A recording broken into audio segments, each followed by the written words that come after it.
हमारे स्कूल में जिन भी बच्चों की फीस नहीं भरी होती थी उनकी सामूहिक बेइज्जती होती थी। और उससे भी ज्यादा दर्द की बात यह है कि वो जो बच्चा थॉट पढ़ रहा है उसने भी फीस नहीं भरी है।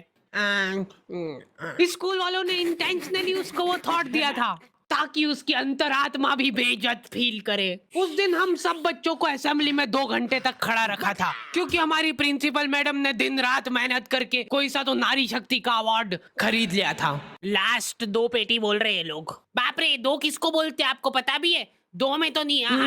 हाँ। लेकिन मैडम आप मानोगी नहीं, आपके पहले जितने लोग आए उनको मैंने 4 पेटी से कम में दिया नहीं किसी।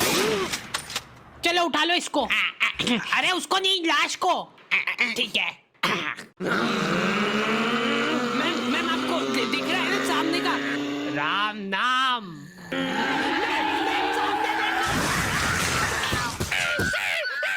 उस दिन हमारे स्कूल में अवार्ड के सेलिब्रेशन के लिए अलग तैयारियां चल रही थी। तो और मतलब पढ़ाई लिखाई कैसी चल रही है अपने फिर? हैं कुछ हेल्प वगैरह लगेगी क्या? अरे मैम का स्केच। हाँ, हार्डी को बोला तो था।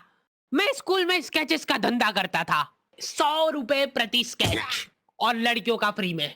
मैंने एक बार चमेली का स्केच बनाया था। उसने बनाने का बोला नहीं था, मैं खुद से बना के ले गया था। वो देख के वो एकदम इम्प्रेस हो गई और उसने जाके अपने बंदे को दिखा दिया। ये देखो हार्डी ने बनाया। कितना अच्छा बनाया यार, हूबहू लग रही हूँ मैं एकदम। उसका बंदा राजेश और उसके साथ 2-4 लौंडे लपाड़े और। बहुत स्केच बनाना आ रहा है देखो आजकल। हमारा भी बना दे कभी। अरे भाई पर हुआ क्या? ये क्या बना के लाए हो? मिट्टू लग रहा है एकदम। निकलो। ड्राइंग वाली मैडम ने मेरे को प्रिंसिपल मैडम का स्केच बनाने का बोला था और मैं अपनी जिंदगी का सबसे वाहियात स्केच बना के ले गया क्योंकि फ्री में बनवा रहे थे मेरे से। मैम अब फ्री में तो ऐसा ही मिलेगा। असेंबली ग्राउंड में सारे कैदियों को हाइट वाइज खड़ा करा जाता था और जो भी बच्चा प्रेयर के बीच में आंखें खोलता था या हिलाडुली करता था, पसीना पोंछ रहा था वो बेचारा। प्रेयर खत्म होने के बाद हमारे आसपास लाशें पड़ी होती थी। असेंबली से क्लास तक का फासला बहुत कठिन होता था कुछ बच्चों के लिए। ओए रोक, इधर तेल क्यों नहीं डाला? सर वो मेरे घर पे जो कोई भी तेल लगा के नहीं आता था उसको घसीट के काल कोठरी में फेंक देते थे लोग और वहीं पे 25 लीटर वाली सोयाबीन तेल की केन उसके ऊपर ढोल देते थे। सर मैं कल डाल के। बेचारे बच्चे फिर भी जैसे तैसे अपने क्लासरूम तक पहुंच रहे हैं और वहां पे टीचर के आते पते ही नहीं है। उनकी अलग मीटिंगें चल रही है ऑफिस में। अच्छा चलो बताओ कि अपन इन बच्चों को और किस तरीके से लूट सकते हैं। मेरे पास एक आइडिया है।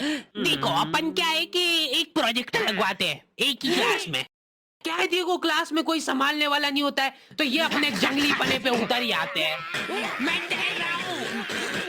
लोहे की स्केल से बेंचे रगड़ रहे हैं। मिस्त्री फेल हो जाए इनके सामने, ऐसा फिनिशिंग वाला काम करते थे। लेकिन इनके जंगली पने यहीं पे खत्म नहीं हो रहे। 2 लौंडे उठे और उन्होंने उनकी बेंच उठा के खिड़की से बाहर फेंक दी। अब उनको देख के बाकी बच्चे भी क्लास का सारा सामान उठा के खिड़की से बाहर फेंक रहे। और क्यों कर रहे हैं ये सब वो इनको खुद को नहीं पता है।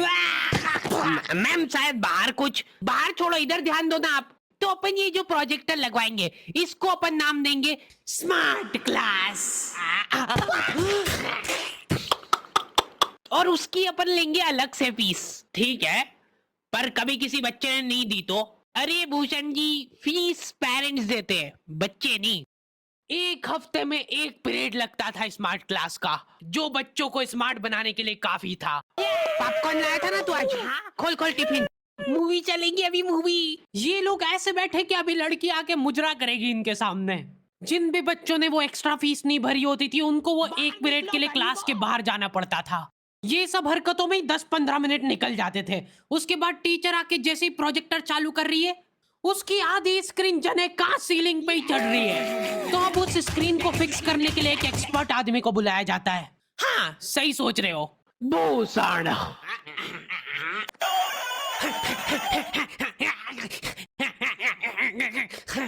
जो बेंच पे चढ़ के उस स्क्रीन को सेट कर